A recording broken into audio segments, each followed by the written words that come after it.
мы будем стоять, и если мы кого-то увидим, мы кричим «стоп», он останавливается, и мы смотрим и едем дальше.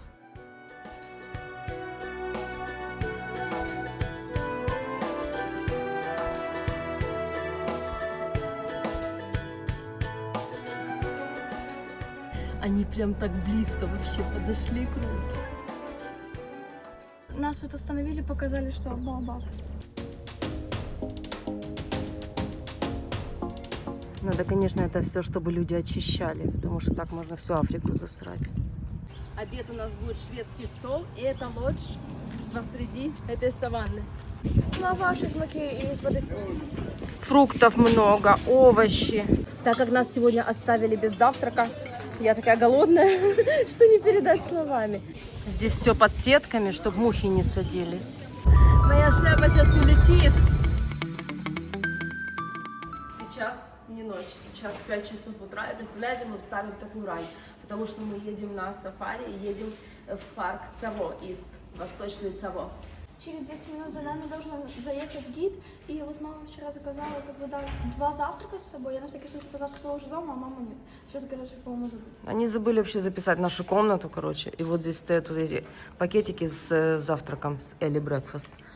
И, походу, мы можем остаться голодными. Ну, я нет, ты. Класс. Короче, я зла. Пришла вчера на ресепшн вечером, заказала вот эти вот пакет, да, чтобы мы покушали. Она говорит, вы не заказывали, вы подпись не оставили. Я говорю, мне не давал никто, чтобы подпись оставить. Короче, все как всегда, через одно место. Ну, бессовестные. Вот и все. В итоге мы голодные сегодня целый день. Ну, я нет. Ну, ты нет, да, ты поела там вон 2 маракуйи, съела с утра. Вот, типа, те люди, которые расписались и получат свой завтрак. Мы его не получим. Огонь, да? Но дело в том, что никакую подпись у меня вчера никто не просил поставить, я понятия об этом не имела. Я сказала номер комнаты, она сказала, окей, все будет готово к 5 утра. Я говорю, спасибо. 5 утра, как будто ночь. Местные встают очень рано, и в это время уже улицы полны движения. Вот сейчас потихонечку встает солнце, а мы все едем и едем. Мы долго едем, наверное, уже час. Расцвело, уже солнышко встает, а мы все еще едем. Я красная, конечно, жутко, все печет, такой трындец. Буду прятаться все последующие дни. Я не знаю, что я буду на себя наматывать и надевать, но надо, чтобы это немножко все поджило. И это мы еще даже не выехали из Момбасы. Мы едем уже больше 2 часов, я думаю, что где-то через полчаса уже должны приехать. 1,5 часа ровно мы едем, я засекала. Мы выехали в 5, да, в 5 утра, а сейчас 6:30. Очень многие, приезжая в Кению, едут на сафари на несколько дней, на 3-4 и кто-то даже на 5. Но это, конечно же, очень затратная история, так как у нас мало времени и денег также мало, поэтому мы поедем на 1 день, просто чтобы там побывать.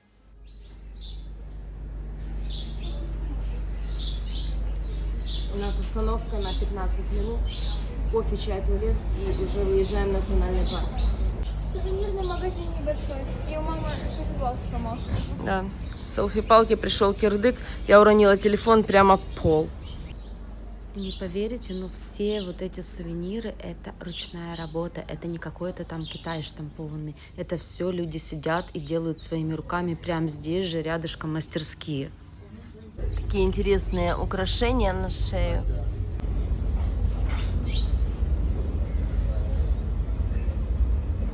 Цен вообще нигде нет. Надо ходить и спрашивать. Более большие группы на вот таких вот машинках. А мы вдвоем стаей на вот этом автобусике. Нам открыли вверх, и мы будем стоять, да, и смотреть на животных. Мы будем стоять, и если мы кого-то увидим, мы кричим «стоп», он останавливается, и мы смотрим и едем дальше. Мы въезжаем на территорию заповедника. Будет бездорожья много. Селфи-палку я навернула свою, но поэтому уже будем как-то стараться что-то снять интересное без нее. Сафари в Кении — это уникальные локации от розовых озер с фламинго в Накуру до красных зебр и слонов в Цаво. и видов на Килиманджаро и Замбасели. Сегодня мы весь день проведем в Цаво-Ист, в Восточном Цаво. Это один из крупнейших и старейших национальных парков Кении. Зебры и слоны здесь, в парке Цаво, кажутся красными из-за пыли, богатой оксидом железа, которые не покрывают кожу. Лучшее время для сафари – это сухой сезон с июня по октябрь и с января по март. Пумба стоит. Мы пока всех, кого видели, они очень далеко, близко еще никому не подъезжали. Ну, надеюсь, за день кого-то встретим. Моя шляпа сейчас улетит. Кения считается одним из мест зарождения человечества. Миллионы антилоп, зебр и газелей перемещаются между Танзанией и Кенией, преодолевая реки с крокодилами и спасаясь от хищников. Здесь, в Восточном Цаво, в конце 19 века пара львов без гривы терроризировала рабочих, строивших Угандийскую железную дорогу. И эта история легла в основу фильма «Призрак и тьма». Ага. Because of the horns. The female, they don't have horns. Они уходят. Но не боятся машин, просто отходят потихонечку в сторону.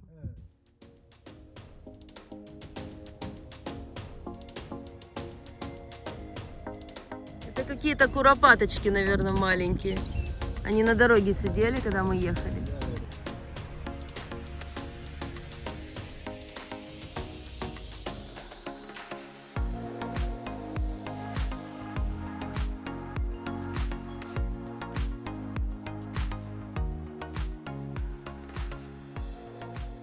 Зебры, вот мы подъехали немножко ближе, они начали уходить сразу в другую сторону. Это Пумба и его детки переходят дорогу.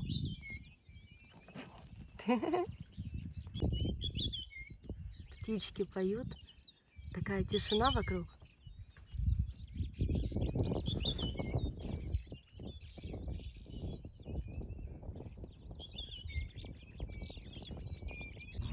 Дикая природа Африки.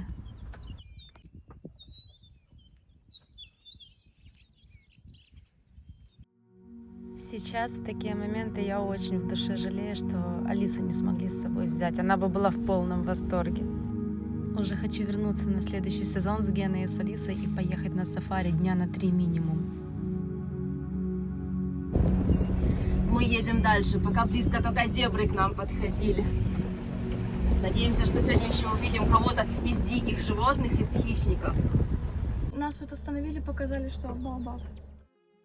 Это крупнейший заповедник Кении, занимающий более 13 тысяч квадратных километров, что обеспечивает простор для диких животных. На территории зарегистрировано более 500 видов птиц, включая страусов и мигрирующих хищников. Здесь находится плато Ятта, самый длинный в мире лавовый поток, протянувшийся на 300 километров. Хорошо, что есть тень, потому что иначе моему плецу было вообще хана. Мы едем дальше, объезжаем заповедник. Красивая такая холеная импала. Самцы львов в Восточном Цаво часто не имеют густой гривы, что делает их внешний вид необычным. Я не знаю, повстречаем мы сегодня львов или нет, потому что очень жарко, и наверняка в такую жару они где-то отдыхают под деревьями, готовясь к ночной охоте. Восточный Цаво – это ближайший национальный парк к Момбасе. Это дикая сухая саванна, которая очень отличается от более зеленого западного Цаво. Мы подъехали прям близко так. На нем сидит птица его клюет. Боже, какой он красивый. Мы близко прям к нему подъехали. Ну, мне кажется, оттуда было нормально видно. Но... За нами тоже ребята в машине. Класс. Вот он стоит. Они прям так близко вообще подошли, круто. И птички сидят маленькие, и его выклевывают, там что-то ищут у него в шерсти.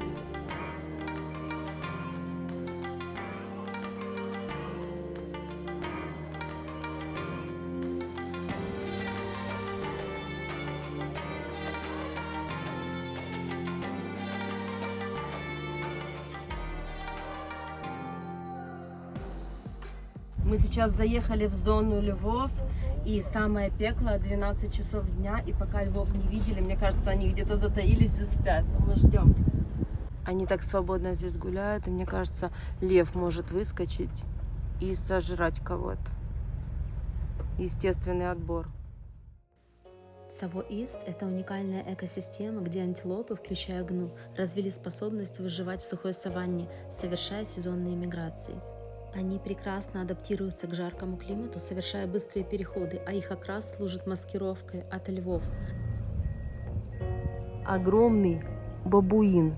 Антилопы могут долгое время обходиться без воды, питаясь влагой из растений. А еще некоторые из них могут развивать скорость до 90 км в час. Представляете? Обезьян семья. Семейство бабуинов мы застали. Нельзя к ним близко подходить. Они кусючие, они опасные, они реально могут быть переносчиками бешенства. Когда я была беременна Алисой, меня в Китае укусила обезьяна. Я тогда очень легкомысленно к этому отнеслась. Спиртиком залили и все. Но слава богу обошлось. Но так делать не надо. Детеныша бросила своего и пошла. К таким лужам животные приходят на водопой. Жарко очень и душно, поэтому я присела сюда. Мне кажется, если ты встанешь, здесь хоть немножко больше Здесь тоже продуваться бывает. будет.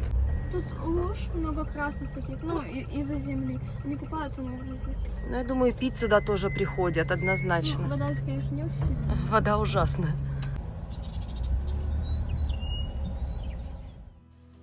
Хорошо быть вдвоем в такой машинке. Никто не толкается, все видно. Ну классно. Страуса мы встретили по дороге и едем дальше.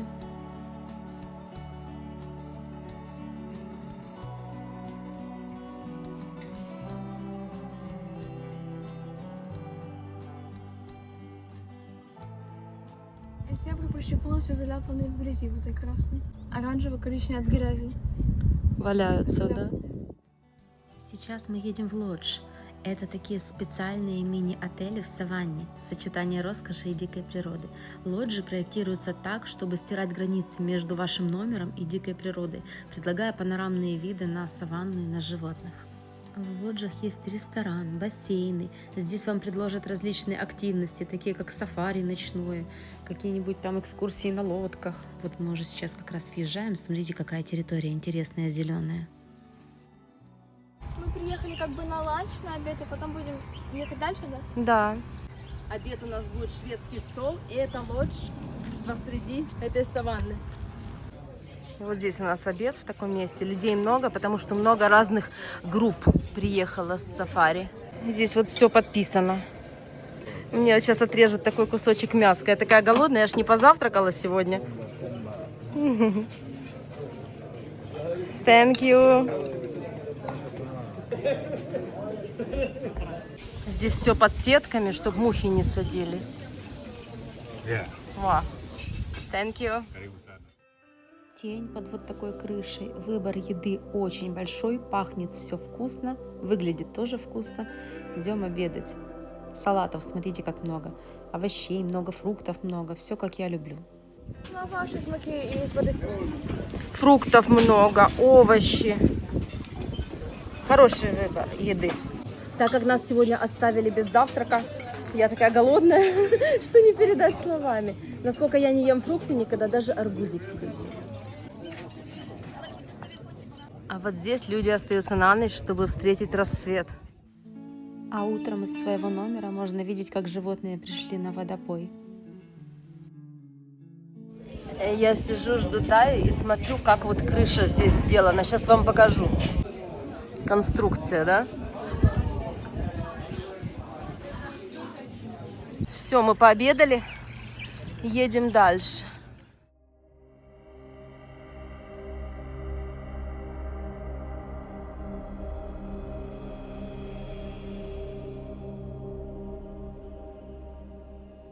Вот еще один, второй.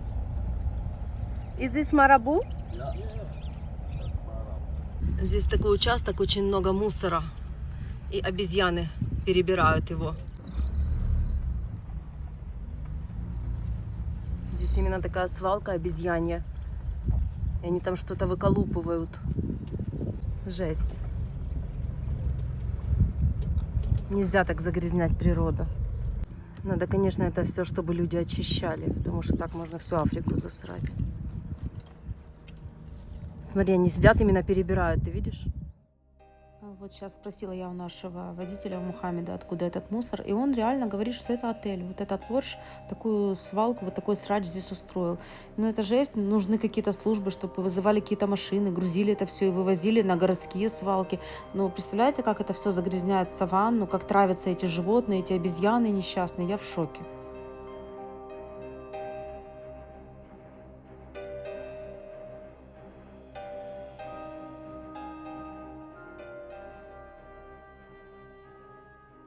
Это река, мы сейчас к ней подъезжаем в надежде увидеть слонов. Но жарко, и они все попрятались. Невыносимо. Такое ощущение, что на солнце сейчас градусов 50, наверное, точно. Даже вот под крышей под этой стою, это капец полный. Жар, знаете, такой вот, как в сауну заходишь в парилку. Вот такое ощущение. Антилопы спят. Да. А манки сидят в тени. Мы ехали по дороге и прям к нему выехали навстречу. Если честно, я вообще не ожидала, что получу столько эмоций от этого дня, от этих животных, от этой саванны. Реально неожиданно. И я понимаю, вот уже на будущее так мыслю, что в следующий раз на несколько дней, если мы будем в какой-то африканской стране. Он нам позирует, стоит, вообще не шевелится.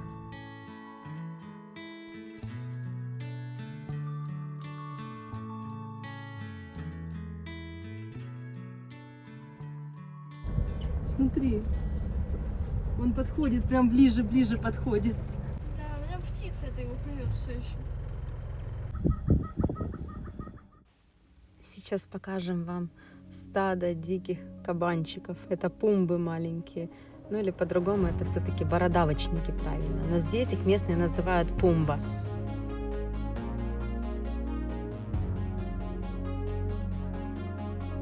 Мультфильм из моего детства «Король лев». Помните, там был Пумба и Тимон?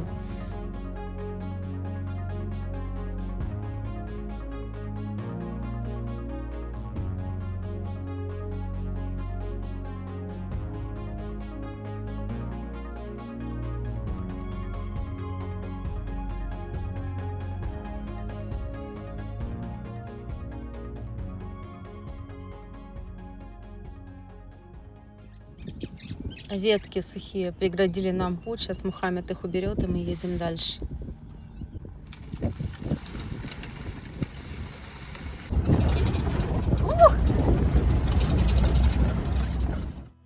Мы уже потихоньку движемся в сторону выезда из национального парка. Очень жаль, что мы не увидели каких-то хищников страшных, но мы видели и так очень много красоты в этот день. Ага, элефант. Elephant, Big. this one. Ага. Can you take picture? Хочу рассказать, вот здесь специально на въезде в парк оставили, кого сожрал лев. Это был слон, это, наверное, кабан, да? And this is buffalo. Лев разорвал их, ну и черепа остались, и кости просто здесь выложили. Так, туристы ездят, смотрят. Этот замечательный день в Цавоист подошел к концу, и мы возвращаемся в Момбасу, в шумную, пыльную Момбасу, город-миллионник. Едем через деревни, через эту нищету. Мне интересно смотреть всегда на быт местных жителей. Кстати, ехать нам примерно 150 километров. Дома местных тянутся вдоль дороги, какие-то магазинчики, торговые палатки. Все очень бедно, так скромненько. И, наверное, 99% этих людей никогда не знали другой жизни. Я купила вот такую красоту. Нам на второй этаж. Сейчас мне будут это все запаковывать. Жирафики. Африка, вот такая вот Африка, учит вас тому, что вы начинаете больше ценить свой быт и свою жизнь. И где-то в глубине души я каждое утро говорю: Господи, спасибо тебе за мою жизнь, я очень счастлива, и спасибо, что я родилась не здесь, а в красивом городе Одессе. Но здесь я просто обязана оставить вам реальный звук.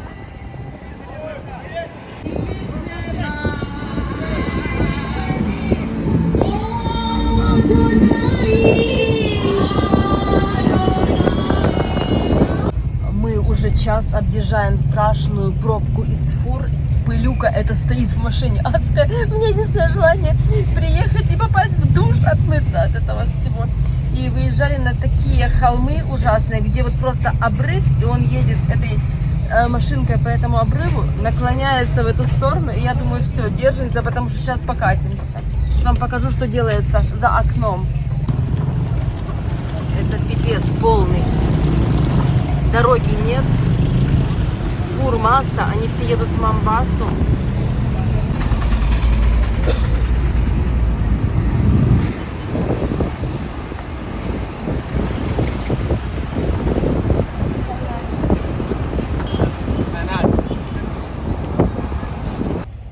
Уже стемнело, и мы просто встряли в эту адскую пробку. Здесь такой трафик, бывает шестиполосное движение, мосты. На этом мосту вот так всегда за эти дни, сколько мы здесь были.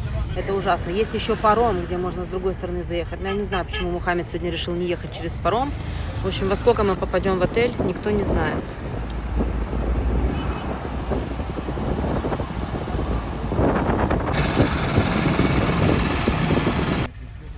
Преступно здесь вообще на очень высоком уровне. И вот когда медленно едем, телефон лучше убрать от окна, потому что просто кто-то подбежит, вы даже среагировать не успеете, вырвет у вас телефон.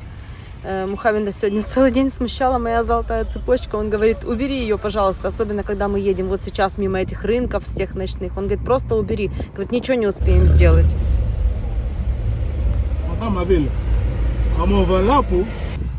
Вечер вроде вот кажется, что должно быть прохладно, а такая духота вы себе даже не представляете. У меня одна мечта поскорее добраться до душа и до воды. Здесь такие запахи, кто-то что-то жарит, какую-то кукурузу, непонятные фрукты на кострах, палят эти шины. Вонь стоит ужасная.